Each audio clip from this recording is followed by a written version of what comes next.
Pero como ustedes recordarán, el presidente Edmundo González Urrutia la semana pasada logró sostener una reunión cara a cara con el propio fiscal de la Corte Penal Internacional, Karim Khan. Y él, en unas breves palabras que escribió a través de sus redes sociales, dijo que el encuentro fue muy fructífero y muy positivo, sobre todo para la causa venezolana. Para ahondar qué es lo que significa esto, a pesar de que a veces se piensa que estos organismos de justicia internacionales van un poco más lentos de lo que uno quisiera, voy a conversar con el abogado William Cárdenas, abogado precisamente defensor de derechos humanos. Ya lo vamos a ver en pantalla. Doctor Cárdenas, ¿cómo está? Bienvenido, un placer tenerlo con nosotros. Muchísimas gracias, Jessica. Yo encantado igualmente. Bueno, entender la implicación, porque a veces la ciudadanía común quisiera que estos procesos internacionales, sobre todo que tienen que ver con derechos humanos, fueran un poco más rápidos. Incluso se le ha exigido celeridad a la Corte Penal Internacional. Pero luego se da esta reunión con el presidente Edmundo González y el propio fiscal Karim Khan. ¿Cuáles son realmente las implicaciones? ¿Qué significa esto para Venezuela? Bueno, en primer lugar tengo que decir que esta reunión es dentro de los 3 años, no llega a 3 años y medio que lleva esta investigación. Esta reunión es el momento más importante que se ha producido para los intereses de las víctimas de los crímenes de lesa humanidad en Venezuela. Y ahora lo voy a explicar. Mira, esa Corte Penal Internacional, obviamente es lógico que la gente se angustie, se desespere y tenga ansiedad, pero es que estamos primero ante la Corte Penal Universal más importante que existe. Eso nos tiene que hacer pensar en lo rigurosos que son los procesos, lo exigentes y la seriedad con la que se manejan los asuntos en la Corte Penal Internacional, porque esos magistrados conocen de los crímenes más graves que se cometen contra la humanidad. Y allí está el caso Venezuela 1. En segundo lugar, este caso, el Estatuto de Roma. El Estatuto de Roma no establece lapsos.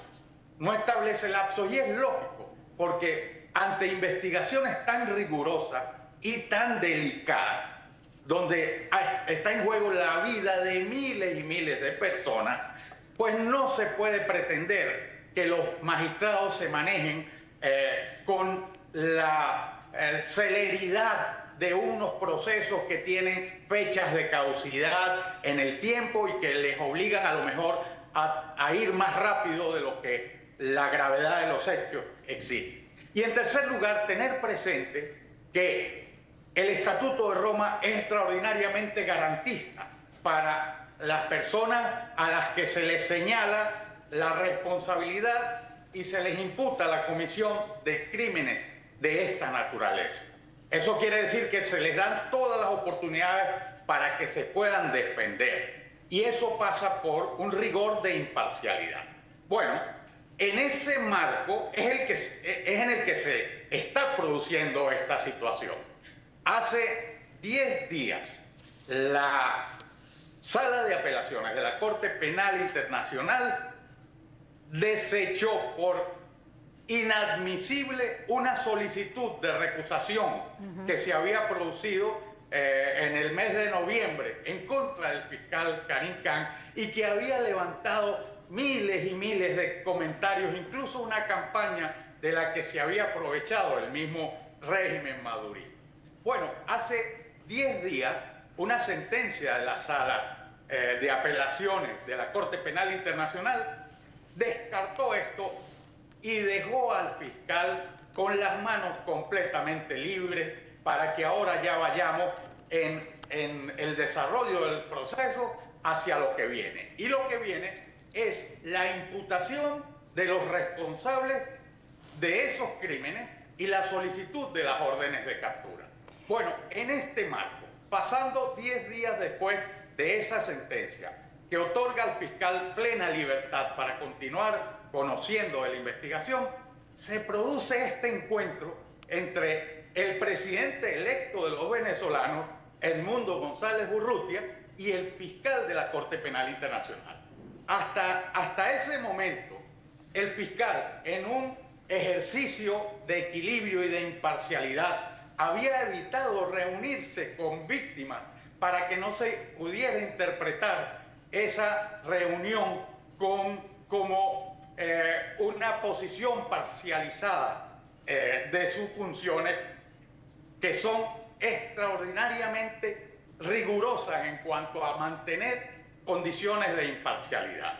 Bueno, pues la reunión con Edmundo González Urrutia simplemente refleja ya un encuentro entre el fiscal de la Corte Penal Internacional y Edmundo González Urrutia. Esto puede ser un reconocimiento, esto pudiera ser un reconocimiento precisamente lo que usted está diciendo a la presidencia de Edmundo González, esa reunión. Bueno, lo reconoce, en primer lugar lo reconoce como víctima. ¿Por qué? Porque efectivamente Edmundo González Urrutia es víctima del crimen de persecución que está previsto en el Estatuto de Roma, es víctima del delito de desplazamiento forzoso, porque lo obligaron a salir de Venezuela por haber ganado unas elecciones, ¿verdad? Y es víctima porque han retenido a un familiar suyo que no ha cometido ninguna clase de delito y que lo tienen simplemente en prisión, desaparecido por ser yerno del presidente electo de los venezolanos. Pero la lectura es inevitable.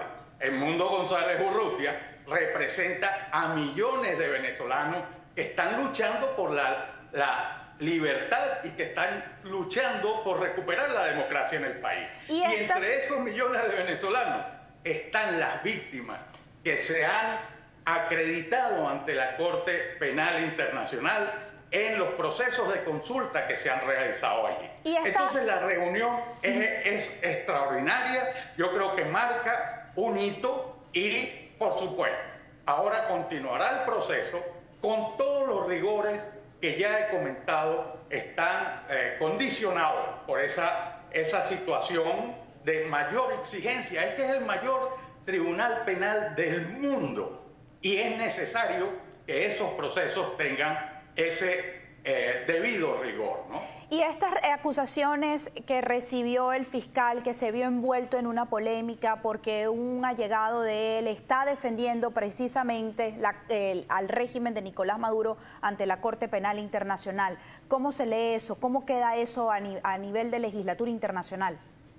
El posible conflicto de intereses. Esa fue una solicitud de recusación formulada por una organización que de manera, yo creo que bastante irresponsable, ¿no? Utilizó ese recurso para tratar de desplazar al fiscal de sus funciones en el caso Venezuela 1. Se señalaba la existencia de un conflicto de interés. Bueno, pues 5 magistrados de la sala de apelación, 5 magistrados decidieron que eso era inadmisible. 4 de ellos lo hicieron declarándolo de manera clara e indubitable.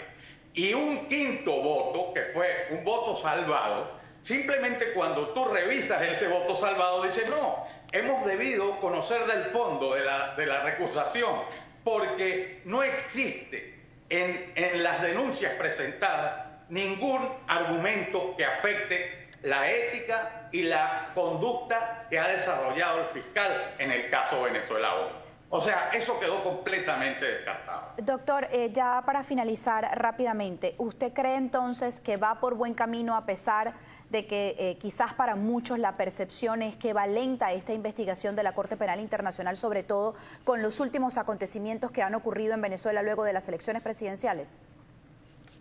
Por supuesto que sí, Jessica. Mira, sin querer hacer comparaciones indebidas, ¿no? Y con todo el respeto que nos merecen todos los órganos de justicia de todos los lugares del mundo, ¿no? Estamos ante la corte más importante en materia de violaciones graves, gravísimas, crímenes de lesa humanidad, de genocidio, de crímenes de guerra y agresión que se cometen en la humanidad. Entonces, tenemos que entender que este es un proceso que está sometido a esos rigores, pero que ya ha entrado ya en la fase que nos va a permitir pronto conocer las imputaciones que haga el fiscal. El fiscal va a presentar cargos contra algunas personas y ya van a ser cargos no del gobierno venezolano, el Estado, no, cargos personales, con nombres y apellidos y señalamiento de qué se les acusa. Y la sala, otra sala de la Corte compuesta por 3 magistrados, que es la sala de cuestiones preliminares, decidirá si acuerda las órdenes de captura. Y ahí será cuando comience realmente el proceso. O sea, estamos ante la etapa más importante del juicio, ¿no? Doctor, muchísimas gracias por haber estado con nosotros el día de hoy y tratar de aclararnos un poco el panorama. Muchas gracias. Gracias a ti, Jessica.